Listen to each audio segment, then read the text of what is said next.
Kalau ada orang yang ngasih tahu Bapak Ibu, bila ada pecandu narkoba dibentak-bentak sehat, cukup bawakan ke saya bentak. Suara saya kan kuat, saya bentak. Kenapa kamu? Habis itu sehat. Dia harus direhabilitasi, dia harus diobati. Begitu juga dengan ini, diobati akidahnya, disampaikan terus, tapi bukan pembenaran. Sekarang ini banyak juga bukan diobati, malah dibenarkan. Perbuatan kamu itu benar, makin merajalela dia. Malah dibuatkan pondok pesantren, namanya Pondok Waria di Yogyakarta.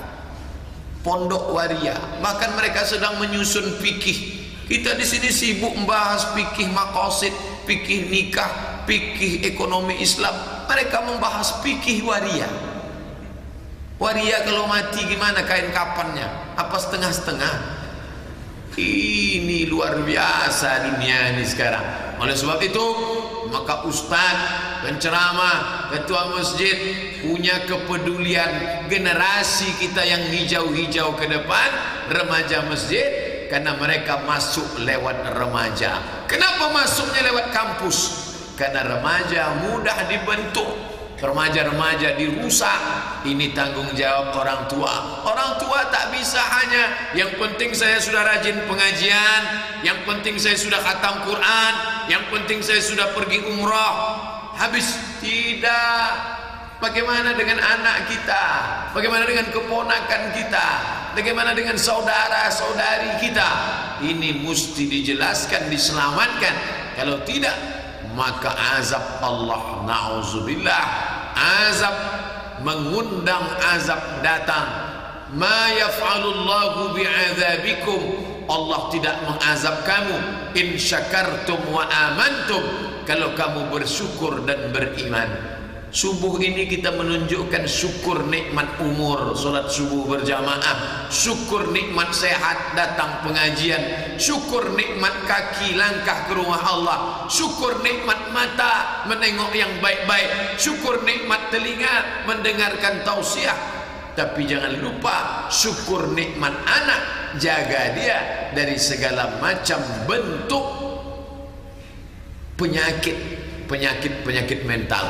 Makanya adik-adik, bapak ibu yang pakai bahasa Arab mencari fatwa-fatwa ulama dalam kitab-kitab, ini istilah disebut dengan asyuzuz al-jinsi. Syuzuz diambil dari kata syaz. Syaz artinya aneh, karena ini penyakit orang aneh. Al-jinsi itu artinya seksual. Asyuzuz al-jinsi, keanehan seksual. Bahasa kitanya kelainan seksual, lain dari yang lain. Maka Islam pertama lewat diasingkan. Apa kata Nabi? Dengan tegasnya Nabi mengatakan, akhrijuhum min buyutikum.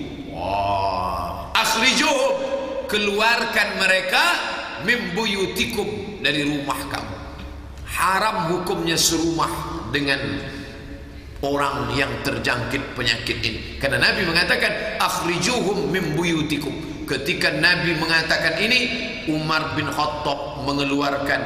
Dulu dia punya budak pembantu, ada ciri-ciri ini pada dirinya, dikeluarkan karena tak boleh serumah. Itu sebagai hukuman mental. Dia diasingkan, tapi dia bukan dibunuh. Bila dia tidak melakukan perbuatan homoseksual, hanya ciri-cirinya saja, tak pernah tertangkap, maka dia diasingkan, diusir.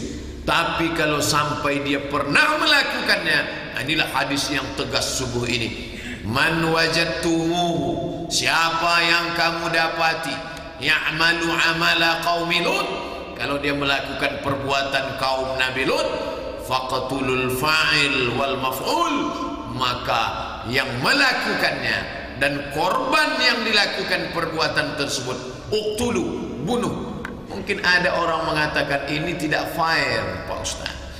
Yang melakukan oke, dia penjahat, tapi yang korban, masa dia dihukum bunuh juga? Yang dimaksud dengan korban di sini, ternyata kalangan homo itu terbagi dua. Satu bertindak sebagai lelaki, satu bertindak sebagai perempuan. Jadi dia tidak selamanya dia jadi laki-laki, dia jadi perempuan. Tak. Ada yang model spesiesnya dia memang homo tapi laki-laki, dan ada homo perempuan. Ustaz sudah mendalami betul masalah homo. Ini hadisnya mesti dijelaskan. Bukan maksudnya kalau ada orang mensodomi lalu yang korban itu dibunuh. Bukan. Anak SD korban sodomi dipancung juga. Oh bukan. Yang dimaksud fa'il wal maf'ul, fa'il dia bertindak sebagai laki-laki, wal maf'ul dia bertindak sebagai perempuan. Dia laki-llaki tapi dalam dirinya perempuan. Kamu kan laki-laki, kok kamu macam perempuan? Gue salah casing nih, gitu dia. Kata dia salah casing. Aslinya dia katanya perempuan.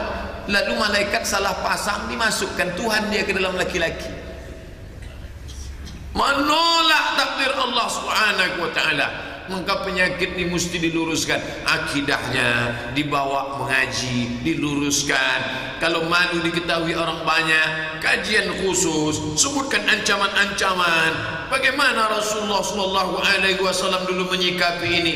Umar bin Khattab pernah mengusir, sahabat Nabi yang lain mengeluarkan. Dulu mereka biasa, satu rumah ada budaknya, hamba sahayanya. Tapi setelah Nabi mengatakan akhrijuhum min buyutikum, usir mereka, keluarkan dari rumah kamu, maka diasingkan. Termasuklah Nabi pernah menyuruh diasingkan ke tempat bernama Naqi.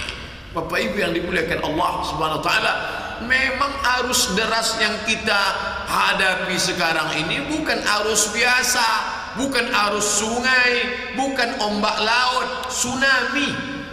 Yang kita hadapi sekarang ini tsunami. Semuanya menyerang lewat internet, melalui TV, ceramah, tokoh-tokohnya diberikan penghargaan, bahkan diizinkan untuk membuat persatuan. Gaya Nusantara itu diketuai oleh doktor. Bayangkan itu doktor S3, tapi secara seksual dia menyimpang. Artinya apa? Otaknya cerdas. Kalau tak cerdas mana mungkin dia bisa S3 doktor. Tapi secara seksual menyimpang. Orang sakit ini mesti ditunjukkan dia sakit. Tapi yang terjadi sekarang harus banyak silap-silap. Orang yang benar ini kalah. Maka kita harus terus menghidupkan kajian-kajian, mengaji masalah wudu, masalah puasa, masalah zakat. Itu memang kajian kita. Tapi mengkaji ini dari aspek ajaran Islam penting juga. Kenapa? Karena mau tak mau, suka tak suka, dia ada tumbuh berkembang di tengah masyarakat kita. Dan orang-orang yang terjangkit itu mesti disembuhkan, disehatkan. Karena ajaran Islam mengajarkan perdamaian, menyehatkan orang, bukan memusuhi orang. Oh, Nabi memusuhi perbuatannya, bukan orangnya. Ketika dia sudah sehat, dia saudara kita, dia kawan kita. Nabi memusuhi Abu Sufyan, kekafirannya. Setelah Abu Sufyan masuk Islam, taubat nasuha, dia adalah saudara kita. Jadi mereka yang terbagi tiga. Pertama untuk dirinya sendiri, yang kedua menunjukkan identitasnya, yang ketiga melawan. Yang melawan ini maka halal darahnya dalam ajaran Islam. Yang menunjukkan identitasnya, dia mesti diobati, diasingkan, diberikan pengarahan, taujih, nasihat, ceramah. Dan orang yang menyimpan dalam dirinya, nah inilah gunanya direkam ini, diupload. Remaja masjid kita akan membuatkan kepingan potongan klip dari ceramah ini. Mereka yang tak pernah ke masjid, ternyata mereka buka di YouTube, dibukanya YouTube homo, ente keluar gambar Abdul Somad. Loh, saya nyari homo kok rupanya ceramah tentang homo. Oh, didengarnya baik-baik. Orang yang homo tuh halal darahnya. Takut dia. Padahal waktu itu dia udah mulai nafsu nengok penceramah itu, hilang nafsu. Nah, ini penting. Kenapa? Karena ada orang-orang yang tidak ke masjid, tapi kita manfaatkan teknologi. Semua ceramah menyentuh Sebenarnya dakwah itu bukan ceramah ramai ini. Dulu mana ada Nabi ceramah tabligh akbar ramai-ramai? Halaqah, dialog mulut ke mulut.